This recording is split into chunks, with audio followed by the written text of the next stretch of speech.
You know, usually when we talk about trying to get somewhere, like reaching a goal, we tend to focus entirely on the engine. Right. We just think about power. Exactly. We think about putting the foot on the gas, pushing harder, forcing the momentum. Like if you want to learn a new language or you want to get that promotion or finally write that book, you just press the accelerator. It's basically the standard mechanical approach to progress. I mean, we all operate under this really widespread assumption that more effort universally translates to more forward motion. Regardless of what's actually happening under the hood. Yeah, regardless of the terrain or, the underlying state of the vehicle itself. But when you look closely at the actual science of human drive, which is what we're doing today, Hmm. you realize something pretty startling. It's a huge paradigm shift. Really is.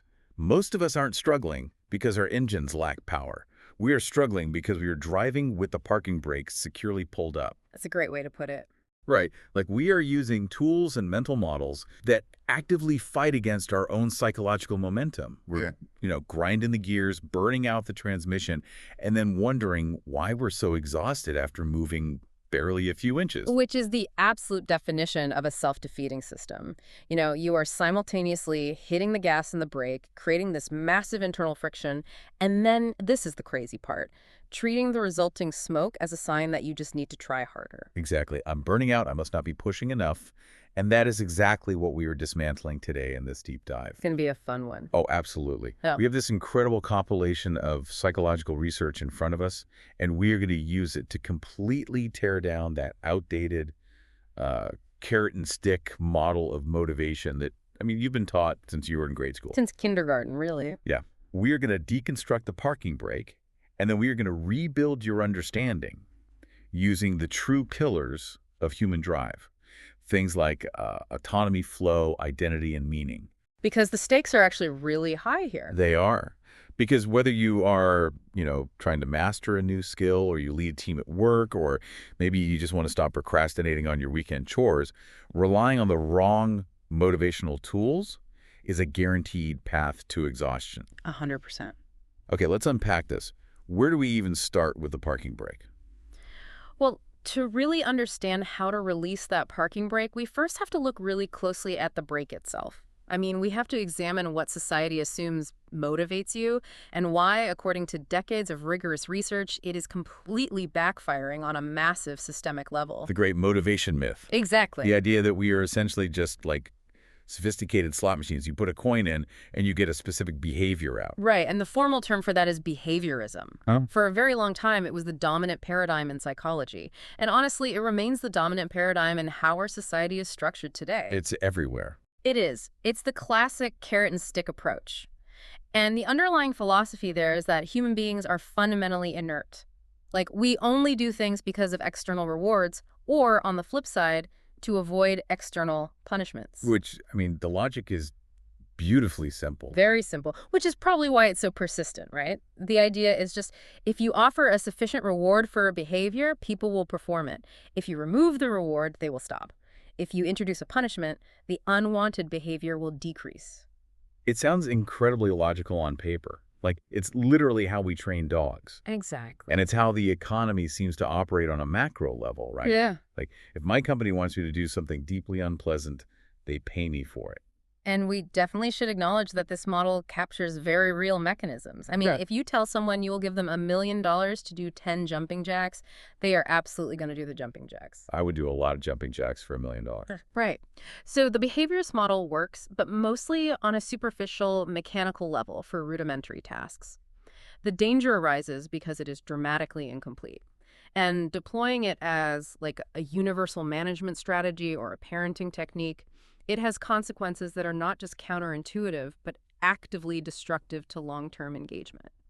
So where does the machinery actually break down? Like, at what point does dangling a carrot in front of someone actually poison their desire to move forward? Well, the breakdown becomes super visible when we examine this phenomenon known as the overjustification effect. The overjustification effect. Right. This is arguably one of the most practically significant, universally applicable findings in all of social psychology. It dates back to this period in the early 1970s when the strict behaviorist model first really began to fracture. Okay, so what did they find? The core finding reveals that under specific conditions, introducing an external reward for an activity actually diminishes and sometimes permanently destroys the internal intrinsic motivation for that exact same activity. I just want you, the listener, to think about the implications of that for a second. Paying someone to do something they already naturally enjoy can literally make them enjoy it less. It strips the joy right out of the action. It's so wild. It is. And that finding is so deeply offensive to common sense that even today, 50 years after it was conclusively proven, it is still widely ignored by corporate executives, educators, parents. Because it just feels wrong to say rewards are bad. Right. So they continuously design these elaborate, well-intentioned incentive systems that inadvertently crush the very self-directed motivation they are trying to foster. Let's dig into the proof of this because I love this experiment. Yeah. The classic 1973 study by Mark Lepper, David Green, and Richard Nisbett. It is the perfect lens for this. It really is. Because they didn't just theorize in a lab. They went into a nursery school and basically ran a psychological sting operation on toddlers. It remains an absolute masterpiece of experimental design. So the researchers observed a nursery school classroom during free play. This was a time when the kids could do whatever they wanted. Total freedom. Total freedom, and they specifically looked for children who naturally gravitated toward drawing with markers. So these were kids who needed absolutely no prompting. They painted and drew purely for the sheer pleasure of the activity. Their baseline intrinsic motivation was already exceptionally high. Exactly. The engine was running perfectly without anyone touching the gas pedal. Precisely the right way to frame it. So the researchers then took these internally driven children and divided them into different groups. And for the critical experimental group, they approached the children and promised them a reward. Here comes the carrot. Here comes the carrot. They said, if you draw a picture for us, we will give you this special good player certificate. Oh, man. And it wasn't just a piece of paper. It was this elaborate certificate with a shiny gold seal and a bright ribbon. The ultimate preschool status symbol. It's the equivalent of a corner office and a massive corporate bonus for a 4-year-old. Exactly. So the children eagerly agreed, obviously. They drew their pictures, and they received their promised certificates. Now, the crucial phase of the experiment happened a couple weeks later. Right. The researchers returned to the classroom and simply observed the children again during normal free play periods. The certificates were nowhere in sight. The researchers were simply watching to see what the children would freely choose to do with their own time now that the transaction was completely over. Now, if the behaviorist model, the carrot and stick, was an absolute truth, you would predict that the drawing behavior had been positively reinforced. Right. That's what behaviorism says. You rewarded the drawing, so the child's brain should basically say, drawing brings good things, I should draw more. That is the exact hypothesis a strict behaviorist would make. But the data showed the exact opposite. It's amazing. The children who had been promised and given the good player certificate for drawing subsequently showed drastically less interest in the markers during free play compared to children who received no reward at all. They just stopped caring about it. They did. Furthermore, they spent significantly less time drawing, and independent judges even rated the quality and creativity of their subsequent drawings as noticeably lower. The reward literally sucked the magic out of the markers. It really did. And to understand why that happens, we kind of have to look at the internal narrative of the child. Yeah. Right? It goes back to Edward Deci and Richard Ryan's cognitive evaluation theory. Specifically, this idea of the perceived locus of causality. Yes. Which I know sounds like dense academic jargon, but it's actually just about the story you tell yourself regarding why you are acting. That story is everything. The perceived locus of causality is how your brain interprets the origin of your own behavior. Right. So before the researchers intervened, the child's locus of causality was completely internal. The child's subconscious narrative was, I am moving this marker across the paper because it is deeply satisfying.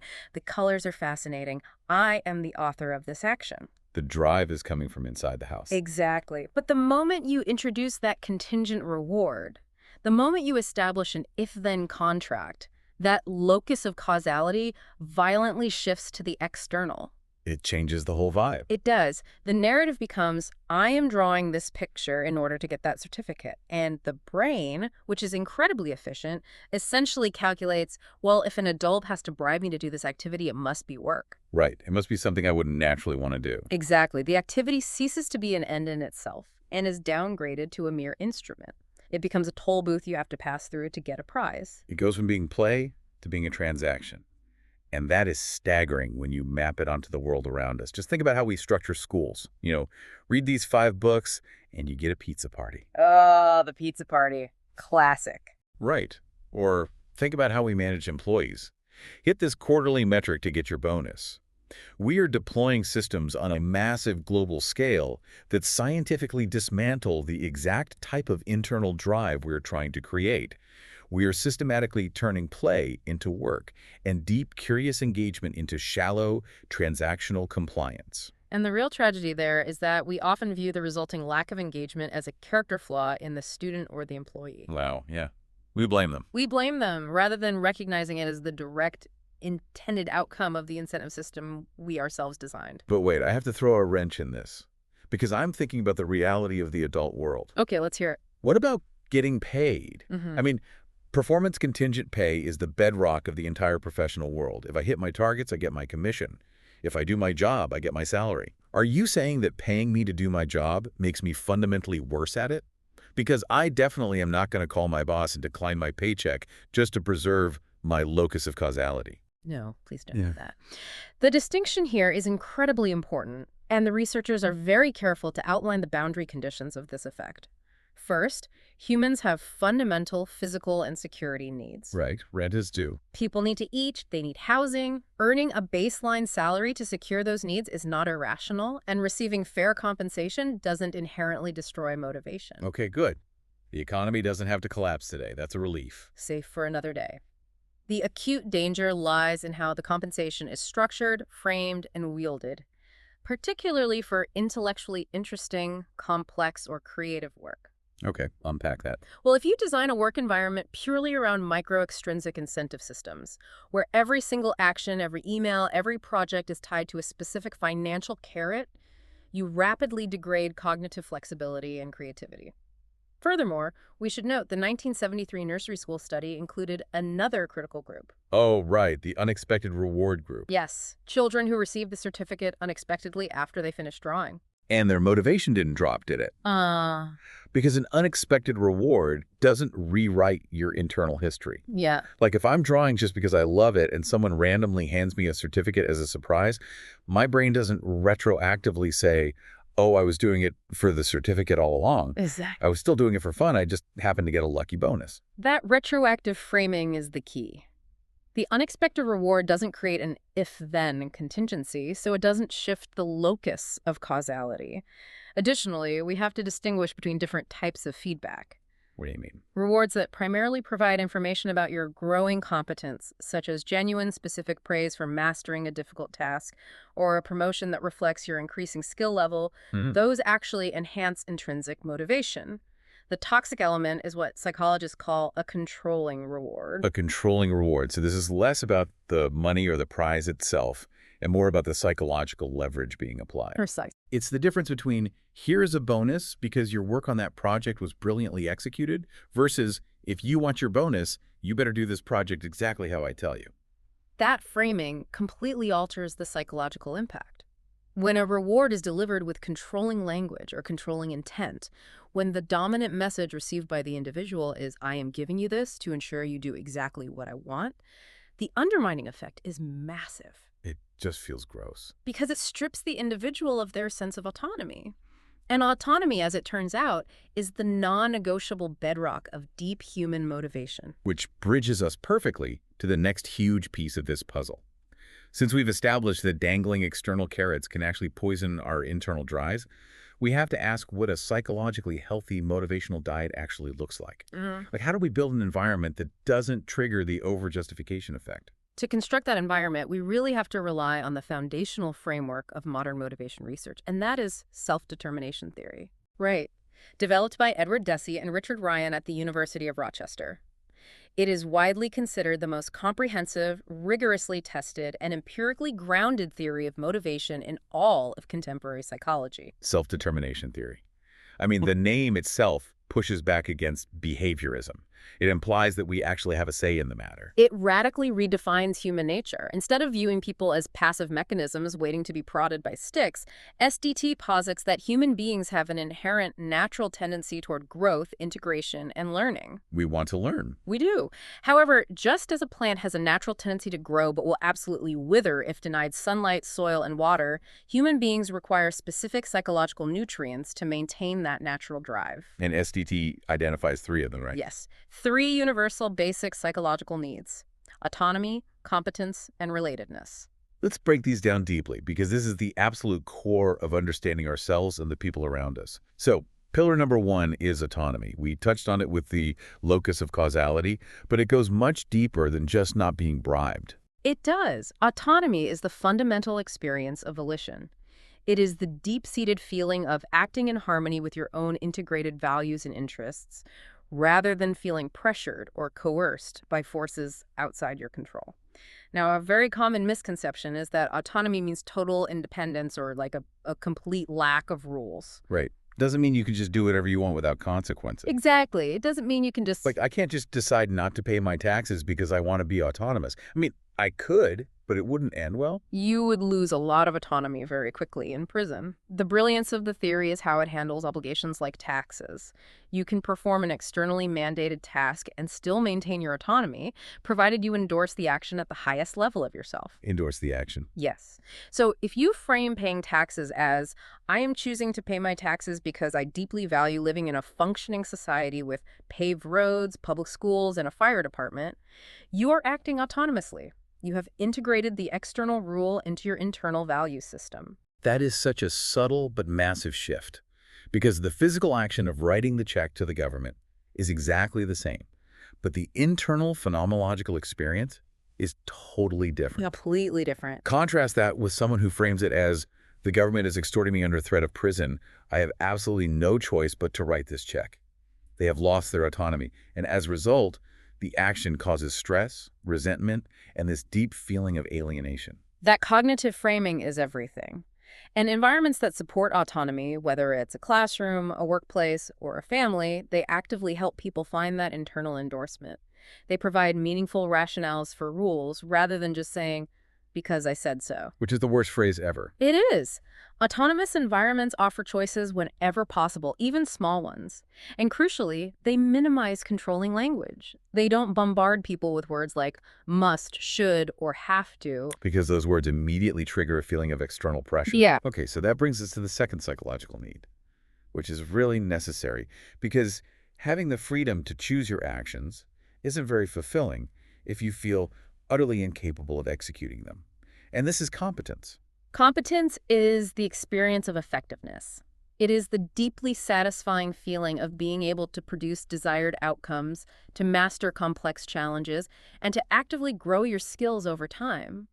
We are neurologically wired to be motivated by the sensation of getting better at things. Think about the listener's experience with a video game. I mean, the entire video game industry is essentially a multi-billion-dollar competence engineering machine. That's so true. If you pick up a new game and your character just dies instantly over and over within the first 10 seconds, you put the controller down. It's frustrating. Right. Your need for competence is being severely thwarted. It's not fun. But if the game is designed correctly, it offers what psychologists call an optimal challenge.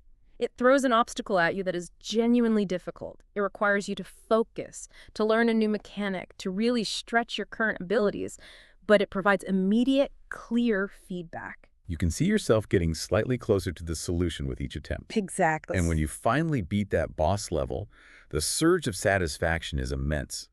Not because someone paid you a bonus to beat the level, but because your intrinsic need for competence was nourished. You did it. In the real world, a workplace that supports competence doesn't just hand employees easy, repetitive wins. It offers tasks that stretch their abilities, and it provides rich informational feedback so they can gauge their own mastery, rather than just, arbitrary performance reviews that feel totally disconnected from the actual work. Which leads right to the third and final need, relatedness. Even if you have total autonomy and even if you are exceptionally competent, human beings are profoundly social creatures. We need each other. We do. Relatedness is the experience of meaningful connection to other people. It is the desire to interact, to feel connected to others, and to experience caring for and being cared for by a group. It's the feeling that you matter to the people around you. Even the most introverted, isolated software developer needs to feel that the code they are writing solves a real problem for someone, or that they are a respected, integrated member of a development team. Absolutely. Without that connection, the work eventually feels hollow, no matter how autonomous or skilled they are. The overarching finding of self-determination theory, and this has been validated across dozens of cultures, age groups, and professional domains, is that environments that actively support all three of these needs consistently produce higher intrinsic motivation, faster learning, greater creativity, and significantly higher overall psychological well-being than environments that thwart them. So what does this all mean? Think about what this means for you, the listener, in your daily life. It means that if you are trying to motivate a team, or a child, or even yourself, you have to fundamentally shift your perspective. You have to stop looking at the situation and asking, what carrot can I dangle to force this behavior? Right. And start asking, how can I provide a genuine sense of choice? How can I structure this task to offer a better, more engaging challenge? And how can I foster a deeper sense of human connection in the process? The entire paradigm shifts from the mechanics of control to the biology of nourishment. You aren't forcing the plant to grow, you're providing the soil conditions that allow its natural growth to occur. And you can feel this phenomenologically. Sure. Like you can test this against your own life experience. Think about a time you worked on a project out of pure, genuine interest. Maybe a hobby, like rebuilding an engine, writing a story, planning a trip. It feels physically and mentally different than work done because a manager is threatening you with a deadline. Night and day difference. When those three needs are met, you persist much longer in the face of difficulty. It doesn't drain your internal battery in the same way. The activity actually feels self-expressive. You are pouring your identity into the task, rather than just trading your time for a reward. That phenomenological difference is the hallmark of intrinsic motivation. In that state, you don't have to consciously deploy willpower to force yourself to continue. You would actually have to exert effort to force yourself to stop. Okay, so we've established that we desperately need autonomy and competence. Now, the natural intuitive leap that most of us make is that to build our competence and to direct our autonomy, we need to set massive goals. Oh boy, the goal-setting trap. Right. It is the absolute gospel of the self-help and corporate worlds. Set big, hairy, audacious goals. Write them on your bathroom mirror. Tie your compensation to them. Everyone says it. But the research in our stack today reveals that goal setting is actually a volatile, double-edged sword, capable of causing tremendous systemic collateral damage. It really is. The research on goal setting is one of the most fascinating and, frankly, troubling areas of organizational psychology. To understand the danger, we first have to acknowledge why the gospel of goal setting became so popular in the first place. Because it works. Right. Well, yes. It generally works for its intended, very narrow purpose. Edwin Locke and Gary Latham's goal-setting theory is one of the most robustly tested models in the field. They demonstrated definitively that setting specific, challenging goals produces higher immediate performance than vague goals. So telling a sales team, try to close 50 contracts this month, is empirically more effective than saying, just do your best, guys. Vastly more effective. The underlying mechanism is highly reliable. Specific goals act as a spotlight. They violently direct your attention toward a single metric. They sustain your effort over time, and they force you to develop specific strategies to hit the target in ways that vague intentions simply do not. Because do your best leaves too much wiggle room. Exactly. Do your best leaves far too much room for psychological rationalization. You can always convince yourself you did your best, even if you were distracted. A specific number eliminates that ambiguity. But here's the twist. The very mechanisms that make goals so effective at directing behavior are exactly what make them so dangerous when applied blindly. What's fascinating here is how the narrowing of attention plays out. A narrow, laser-like focus is highly adaptive when the task is specific, well understood, and strictly bounded. Like if your job is to assemble exactly 100 widgets on a factory line, ignoring everything else to focus on widget assembly is optimal. Sure. But this exact same narrowing of attention becomes actively harmful when the task requires broad, exploratory thinking, ethical judgment, or long-term contextual awareness. Let's paint a picture of how that goes wrong in the real world. Imagine a regional manager at a bank who is given a highly specific, aggressively monitored revenue target for the quarter. and their massive end-of-year bonus is entirely contingent on hitting that exact number. We've all seen this scenario. Because their attention is now artificially constrained to hitting that short-term monetary metric, they become temporarily blind to anything outside that spotlight. They might push a loyal, long-term client into a high-fee, inappropriate financial product just to secure the revenue for Q3. Right. They hit their goal, they get the bonus, but they permanently alienate the client, costing the company vastly more in lifetime value. They won the battle but lost the war because the goal-induced blinders prevented them from seeing the broader landscape, and the danger scales up to a terrifying degree.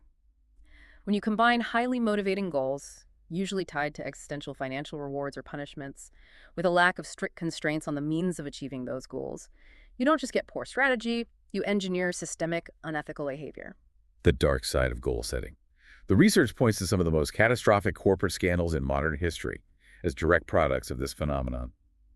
We're talking Enron, the Volkswagen emissions cheating scandal, and the Wells Fargo fraudulent account scandal. Wells Fargo is perhaps the most crystalline example of this pathology in action. Leadership didn't explicitly send out a memo telling employees to commit massive fraud. Right, they didn't just say, go break the law. No. Instead, they created an irresistible pressure cooker. They instituted the Great Initiative, setting an incredibly aggressive, highly specific goal. Every customer should have 8 financial products with the bank. 8. That's absurd. It is. They created powerful incentives for mid-level managers and tellers to achieve this target, and severe punishments for falling short, but they were remarkably indifferent to how the target was achieved. So picture being a mid-level branch manager. You are facing an objectively impossible quota given your customer base. Your job is on the line. The goal has narrowed your focus so intensely that the ethical implications just begin to blur. Survival instinct kicks in. Exactly. Yeah. So you start quietly opening credit cards in customers' names without their permission, just to make the spreadsheet turn green. The specific goal drove employees to achieve the target by any means available, fundamentally corrupting the entire institution. It's the equivalent of telling a ship's captain that they absolutely must reach the destination port by Tuesday, and their life depends on it, but giving them no rules about how to run the ship. Eventually, they will rip the wooden planks out of the ship's own hull and burn them in the furnace just to keep the engines running at maximum speed. Wow. They might arrive at the port precisely on schedule, but the ship immediately sinks in the harbor. That analogy perfectly captures the self-destructive nature of unconstrained metrics. There is a researcher highlighted in the text, Lisa Ordonez, who offers a brilliant framework for this. She argues that we need to stop viewing goal setting as a benign motivational vitamin and start treating it as a powerful prescription drug. The prescription drug analogy is incredibly apt. A prescription drug is powerful. It effectively treats a specific condition, like lack of focus. But, like any potent medication, when it is administered in excessive dosages over prolonged periods or without rigorous monitoring, it produces severe toxic side effects. You wouldn't just pop pills without reading the label. Exactly. A doctor wouldn't hand out strong medication without a comprehensive list of contraindications, but corporate managers hand out aggressive existential goals every day without ever considering the behavioral side effects they are unleashing on their workforce. So the takeaway isn't that we should completely abandon goals and just wander aimlessly. We need goals, but we need to prescribe them safely. And this connects deeply with Carol Dweck's landmark research on mindsets. Dweck's work helps us understand that the type of goal we set fundamentally alters how we respond to difficulty. Dweck delineates between 2 distinct categories, performance goals and learning goals, and they create entirely different psychological ecosystems. A performance goal is designed to prove that you are already competent. I want to get an A on this exam to prove I am smart. I want to beat my coworkers' sales numbers to show the boss I'm the best. And Dweck links this directly to a fixed mindset. That underlying belief that your abilities, your intelligence, your talent are just static, stable traits. You either have it or you don't. And because you believe it's fixed, your primary motivation in life becomes constantly proving that you have it and being terrified of any situation that might suggest you don't. Exactly. And the catastrophic flaw with performance goals is how the individual processes failure or difficulty. If your entire goal is to prove you are smart, what happens when you encounter a complex problem you can't immediately solve? It's a crisis. The difficulty isn't just a roadblock, it is an existential threat to your identity. If you have to struggle, it implies you aren't smart. Consequently, people driven by performance goals are highly likely to disengage, give up, or even cheat when things get hard, simply to protect their fragile self-concept. But contrast that with a learning goal. A learning goal is aimed at developing competence, not demonstrating it. I want to master this new software language. I want to understand the underlying economic principles of this market. This orientation is intrinsically tied to a growth mindset, the belief that abilities are malleable and can be developed through sustained effort and strategy. And the motivational dynamics in a growth mindset completely flip. If your goal is to learn and you hit a massive roadblock, the roadblock doesn't threaten your identity. It is simply data. Right. It's just information about what you don't know yet. In fact, difficulty often increases engagement for someone with a learning goal because they recognize that the struggle is the exact mechanism by which the learning occurs. They respond to failure with increased effort and strategic adjustment rather than avoidance. So if we want the focusing power of goal setting without the toxic side effects of narrow vision and unethical behavior, we should prescribe learning goals whenever possible, especially in complex, changing environments. Now, we've talked about the dangers of external rewards, the necessity of autonomy, and the side effects of rigid performance goals. All of this involves a lot of conscious psychological maneuvering. We have to monitor our locus of causality. We have to carefully design our goals. It sounds exhausting, frankly. It can be. Is there ever a state where we don't have to try to be motivated at all, where the parking brake is just completely gone and we are effortlessly carried forward by the activity itself? There is. There is a state that represents the absolute theoretical pinnacle of intrinsic motivation. A state where the deliberative, conscious machinery of motivation, the part of you that asks, should I keep doing this, is entirely bypassed. Psychologists call it flow. Flow. We hear this word constantly in popular culture, usually referring to athletes being in the zone. But the scientific reality of flow is so much more profound than just having a good game. Oh, absolutely. The scientific concept was pioneered by the psychologist Mihaly Csikszentmihalyi.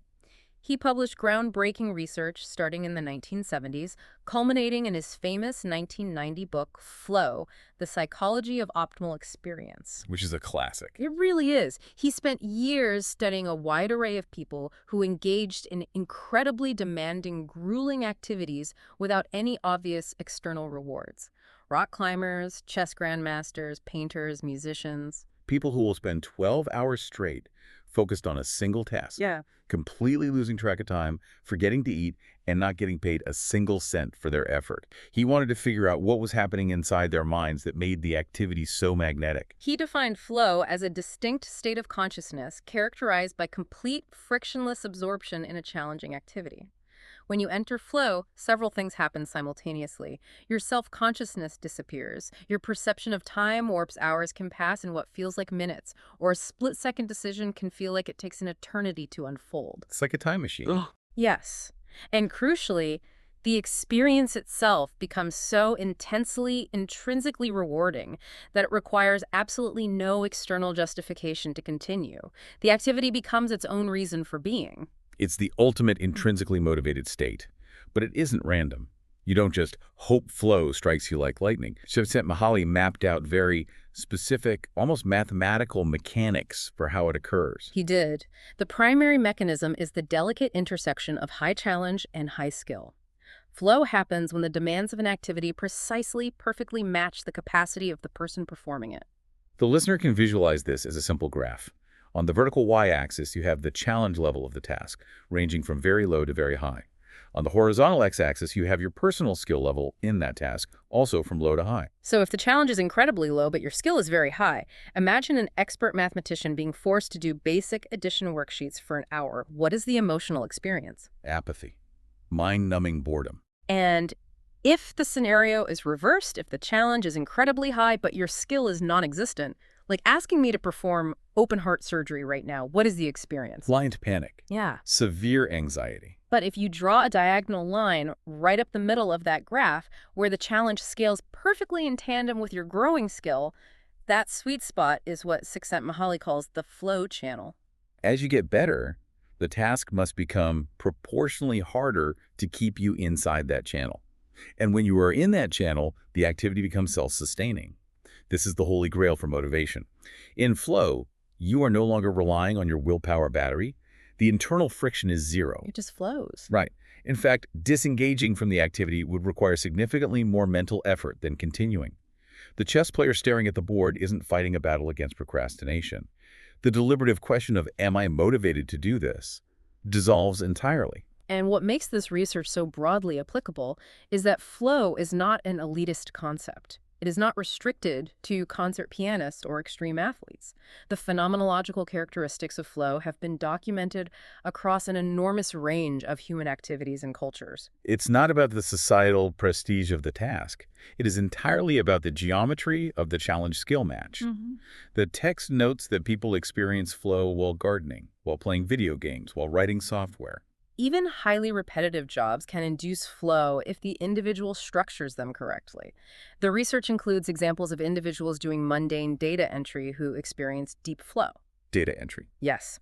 They achieve this by mentally turning the task into a game, striving to beat their previous keystroke speed, finding perfect rhythms, continuously adjusting their personal challenge to match their increasing physical skill. Okay, here's where it gets really interesting. This is the aspect of Csikszentmihalyi's research that I find most profoundly philosophically interesting. We naturally assume that because flow is this ultimate optimal peak experience, people in flow must feel ecstatic, euphoric happiness in the moment. That's the assumption. But the data reveals an incredible paradox. It is a profound realization. When researchers use pagers to interrupt people right in the middle of a deep flow state and ask them to fill out a survey about how they feel in that exact moment, the subjects rarely report high levels of happiness. Wait, really? Really, they report feeling focused, clear, and engaged, but not happy. Which sounds completely counterintuitive. I mean, why aren't they happy in the middle of the best experience of their lives? The explanation comes down to the nature of human consciousness. Happiness is a self-referential emotion. To realize that you are happy, you must possess an active, observing sense of self to evaluate your own emotional state. Okay, I follow. You have to be able to step back and say, I'm experiencing this, and this makes me feel good. But remember the core definition of flow. It involves the total dissolution of self-consciousness. The ego, the inner critic, the separate self that observes the world, it all temporarily goes offline. Your consciousness merges completely with the activity. There is quite literally no you left to evaluate whether you are happy or not. You are just the music. You are just the code. You are just Yeah. the movement on the rock wall. It is only in retrospect, when the task concludes and the self boots back up to review the memory, that people look back and say, that was incredible, I felt truly alive.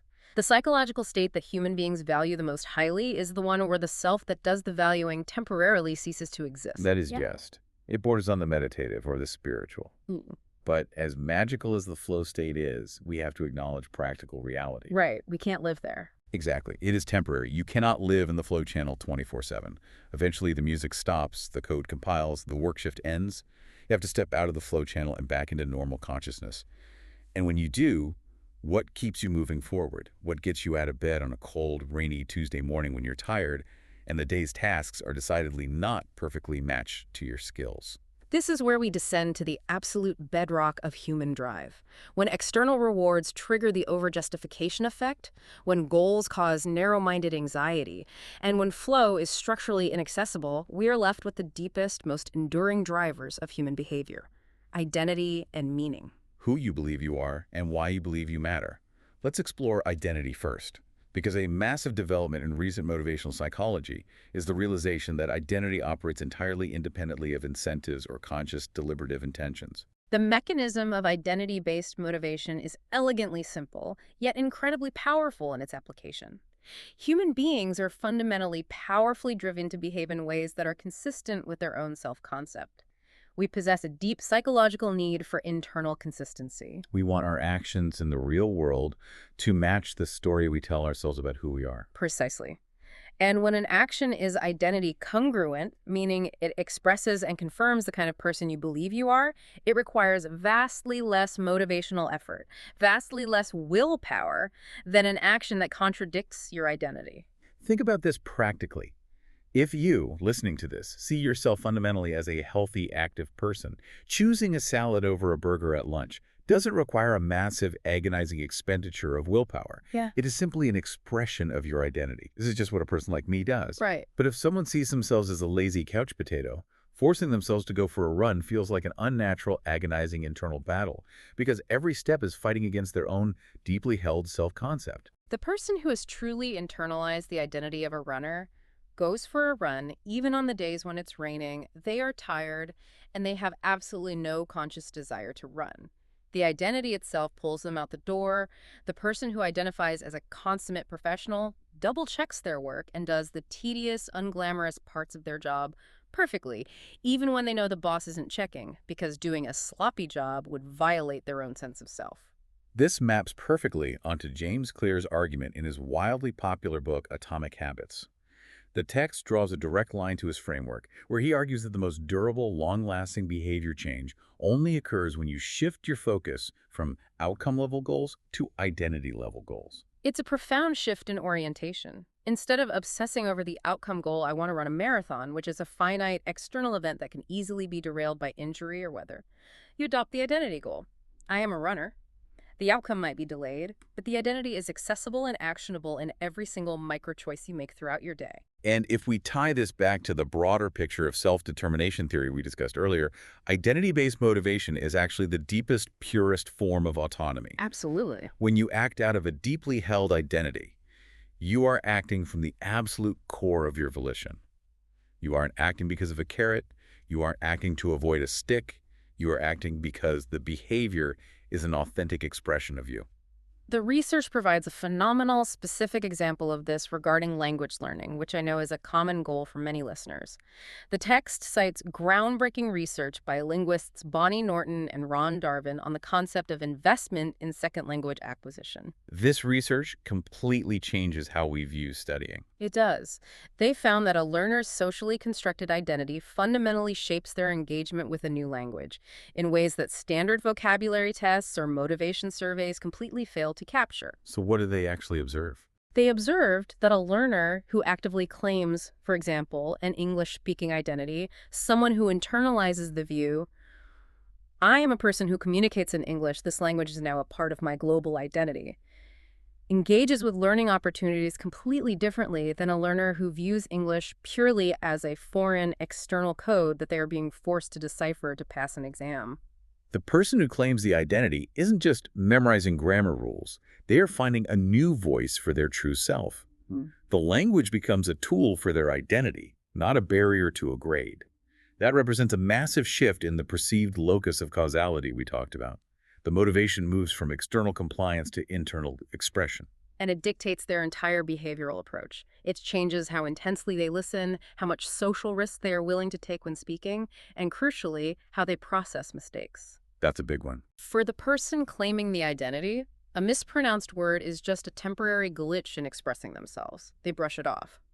For the person viewing it as a foreign code, a mistake is devastating proof that they are failing to crack the code, and they retreat. Okay, so that is the immense power of identity. The final, absolute deepest layer of the motivational bedrock is meaning. The profound sense that what you are doing contributes to something beyond your immediate self-serving interests. The empirical research on meaning converges on a finding that is as deeply philosophical as it is psychological. Meaning is arguably the most resilient, powerful motivator available to the human species. When people possess a profound sense of purpose, they can endure conditions and sustain effort that would otherwise completely break the human psyche. You cannot discuss extreme resilience and meaning without discussing Viktor Frankl. No, you can't. The text anchors this concept in his seminal work, Man's Search for Meaning. Frankl's observations provide the ultimate extreme stress test for this theory. Frankl was a psychiatrist who survived multiple Nazi concentration camps during the Holocaust. From within the most horrific, dehumanizing, mechanically brutal conditions imaginable, he observed that survival was not exclusively dictated by youth or physical robustness. Which is what you would assume. Right. He observed that people can endure almost any amount of physical suffering if they possess a sense that their suffering is meaningful, that their existence serves a purpose beyond their immediate torment. He famously noted that the prisoners who lost their sense of future meaning, who could no longer find a why for their existence, whether that was the hope of reuniting with a loved one or a piece of intellectual work they felt uniquely called to finish, were the ones who deteriorated and perished the fastest, even if they were objectively physically healthier than others. Frankl concluded that the fundamental human drive is not the pursuit of pleasure, as Freud suggested, but the pursuit of meaning. While Frankl's observations were made in extremis, subsequent decades of rigorous psychological research have broadly validated his core hypothesis. Meaning is the ultimate psychological anchor. But we don't have to look at extreme survival situations to see this play out. We can see the power of meaning applied to everyday life and work. The text brings up fascinating research by Amy Wierzeniewski at Yale University on how people mentally frame their daily labor, categorizing it into three distinct orientations: a job, a career, or a calling.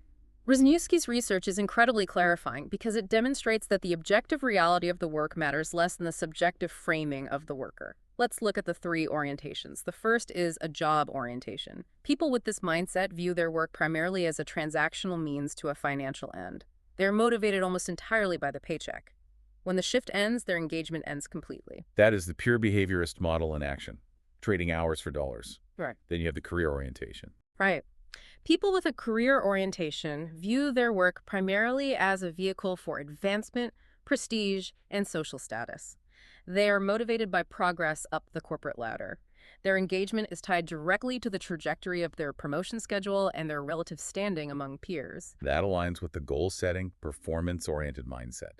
And finally, you have the calling orientation. People with a calling orientation view their work as inherently meaningful. They see it as an expression of their identity and as a vital contribution to something that fundamentally matters in the world. Unsurprisingly, Wisniewski found that individuals with a calling orientation demonstrate vastly higher engagement, better productivity, deeper job satisfaction, and significantly higher overall life well-being. But here's the most crucial, empowering part of her research.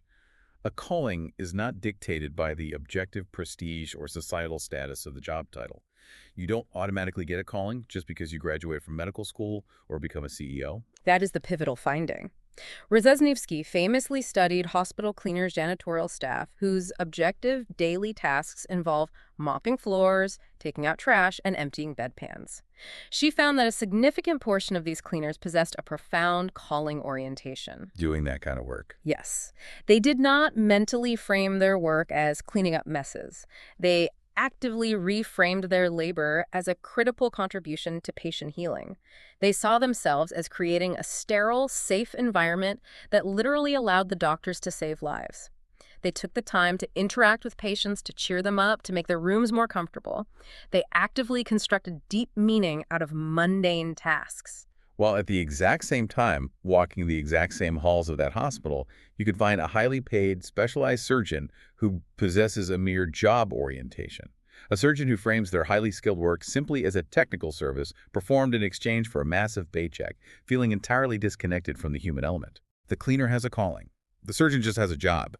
Meaning is not inherent to the task. Meaning is cognitively constructed by the individual. That realization gives all of us immense agency. We have the cognitive capacity to reframe our own efforts.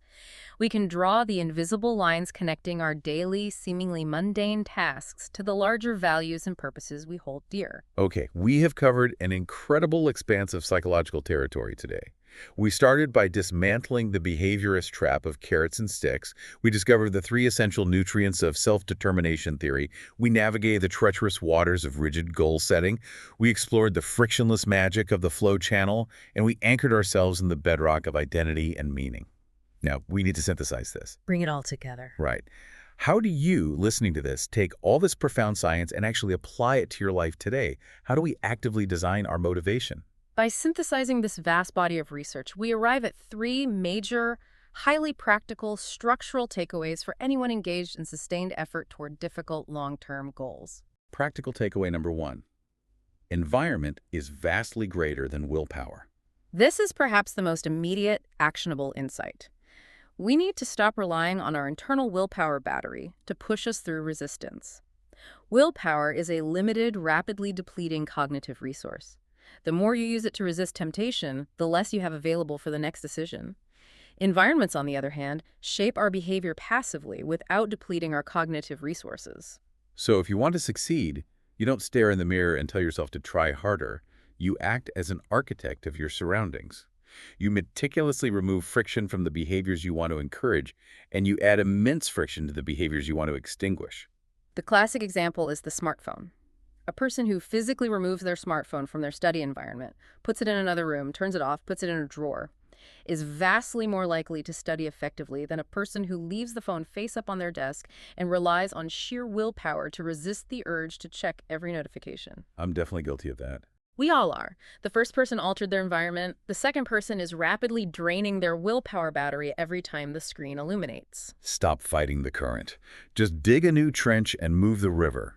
Okay, practical takeaway number 2. Protect your autonomy at all costs. We know definitively from self-determination theory that feeling controlled or coerced destroys intrinsic drive. Therefore, you must actively, consciently reframe your obligations as choices. This isn't just empty positive thinking, it is rigorous cognitive restructuring. You must constantly remind yourself the why behind your actions. The listener can start by catching themselves when they use controlling language internally. Stop saying, I have to study tonight or I must finish this boring report.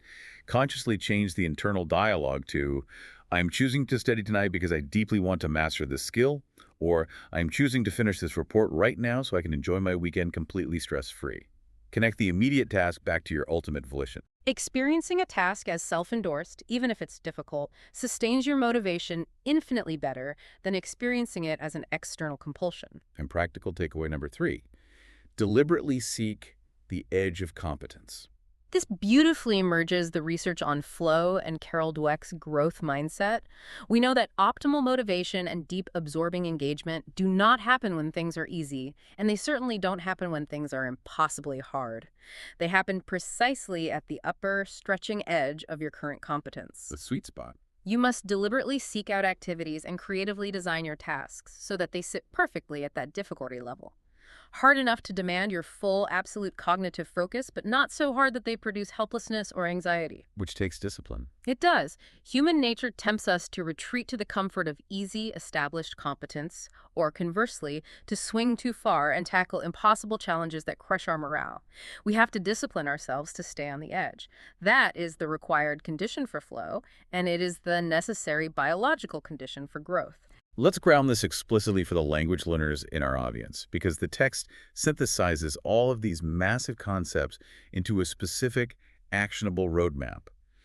If you are learning English or any language, how do you apply these takeaways, plus everything we've learned about identity and meaning? The synthesis creates a formidable learning strategy. First, regarding the edge of competence. You should focus your efforts on listening to what linguists call comprehensible input. Comprehensible input. This means engaging with language material, podcasts, videos, books that is just challenging enough that you are constantly exposed to new vocabulary and structures, but understandable enough that you aren't lost, frustrated, and anxious. You actively manage your own flow channel. Second, regarding identity.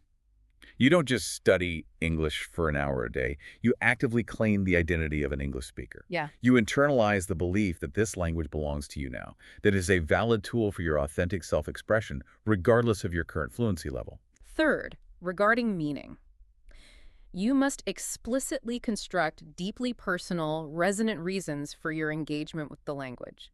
Not just the instrumental goal of passing a proficiency test, but connecting the language to people you care about, accessing global knowledge you desperately want, or broadening your fundamental understanding of the world. You must construct your own calling. And finally, regarding environment over willpower. Design a daily life where exposure to the language is the absolute default, not a deliberate choice that requires willpower. Change your phone and computer's operating language. Curate your social media algorithms to serve you target language content. Set a podcast to automatically play the moment you start your car. Remove every ounce of friction between you and the language. Exactly. If you systematically combine those elements, optimal challenge, claimed identity, constructed meaning, and rigorous environmental design, you create the absolute optimal psychological conditions for sustained, autonomous, enduring motivation. We have been on a massive journey today. We started by recognizing that the old carrot and stick model is fundamentally broken, that contingent rewards can actually destroy our natural love for an activity through the insidious over-justification effect. We moved through self-determination theory, uncovering our deep, non-negotiable psychological needs for autonomy, competence, and relatedness. We looked at the dark systemic side of setting rigid performance goals, and how they can fatally narrow our vision and breed unethical behavior. We explored the frictionless magic of flow, where the challenge perfectly matches the skill and motivation becomes utterly effortless. And finally, we've rooted all of this in the deepest drivers of human behavior, acting in accordance with our chosen identity and actively constructing profound meaning in our daily actions. It is a complete paradigm shift for how we view ourselves and our potential. If we connect all of this to the bigger picture, the most vital lesson here is that psychological knowledge is only truly valuable when it is applied. Motivation isn't some magical, ethereal force that either strikes you from the heavens or abandons you. It is a specific psychological state that you can consciously design, actively nourish, and fiercely protect. You possess the agency to construct your own meaning, to boldly claim your own identity, and to build an environment that systematically supports the person you want to become. I want to leave you, the listener, with a final thought to mull over as you go about your day. It's something that builds on everything we've discussed. If true, enduring motivation is ultimately about designing your environment, boldly choosing your identity, and finding your own deep meaning. Wait, sorry, no ellipses. Finding your own deep meaning. What does our culture's massive, widespread epidemic of burnout actually say about us? Are we really just physically tired? Or have we systematically designed modern lives, schools, and workplaces that actively strip away our autonomy, thwart our competence, and sever our connection to who we really are? Think about where you might be starving your own psychological needs today, and think about how you can finally take your hand off that parking brake once and for all. Thank you so much for joining us on this deep dive. We'll catch you next time.